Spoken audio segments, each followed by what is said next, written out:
The dust settled over the great hall, not with the triumphant silence of peace, but with the chilling stillness of defeat.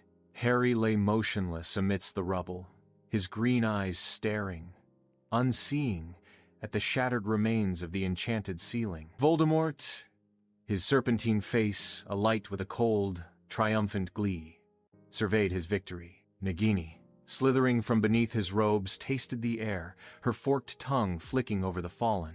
Hogwarts, once a beacon of hope and knowledge, was now a grim monument to fear. The familiar, comforting portraits on the walls were replaced with dark, swirling images of the Dark Mark, their eyes glowing with malevolent magic. The house tables in the Great Hall, once bustling with laughter and the clatter of cutlery, were now long, cold slabs where Death Eaters feasted on meager rations, their voices hushed and their faces grim.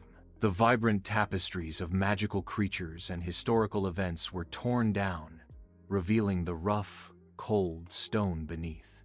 In their place, banners emblazoned with the Dark Mark hung heavy, casting long, oppressive shadows across the corridors.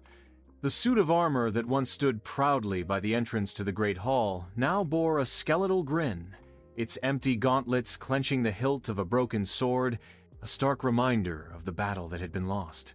Classes, though still held, were warped parodies of their former selves.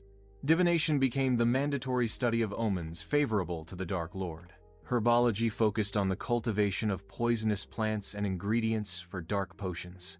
Defense against the dark arts, now taught by a sneering Electo Caro, was a brutal indoctrination into the unforgivable curses. The students, their faces pale and their eyes hollow, moved through the castle like ghosts.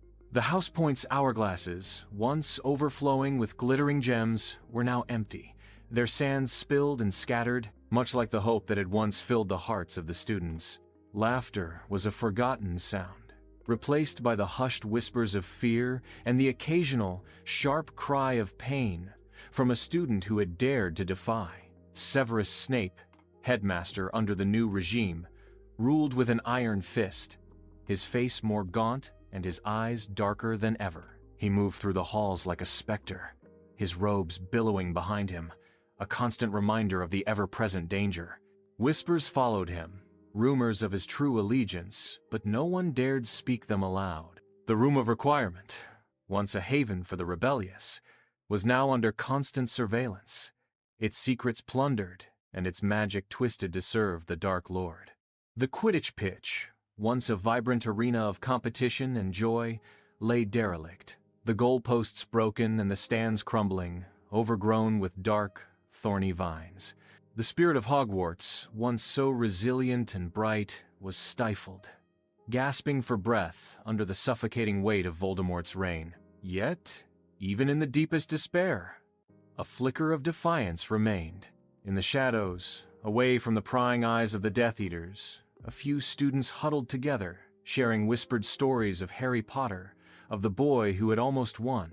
They clutched to these tales like precious jewels, their only solace in a world consumed by darkness.